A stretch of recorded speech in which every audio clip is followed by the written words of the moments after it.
فمر ربکما یا موسیٰ، فرعون نے فوراً سوال کیا تم دونوں کا رب ہے کون اے موسیٰ؟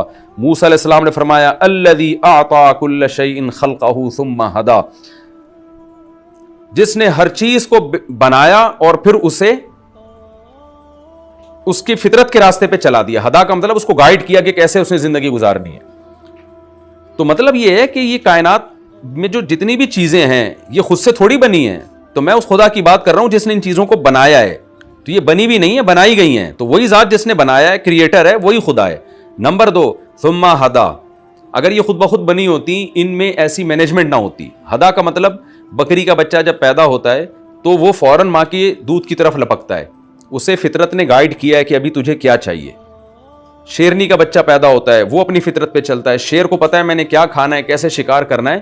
تو ہر مخلوق کو جو اس کی نیچر پہ چلا دیا، اس کو صحیح طرح سے چلانے والا جو ذات ہے وہ خدا ہے. یعنی نیچر خود، جیسے آج کل جو ایتھیسٹ بکواس کرتے ہیں، جھوٹ بولتے ہیں نا کہ نیچر نے اپنے آپ کو ایسے ڈیزائن کر لیا. نیچر کے پاس کہاں سے دماغ آیا کہ جس نے اپنے آپ کو اتنے خوبصورت طریقے سے خود بخود آٹومیٹیکلی ڈیزائن کر لیا ہو.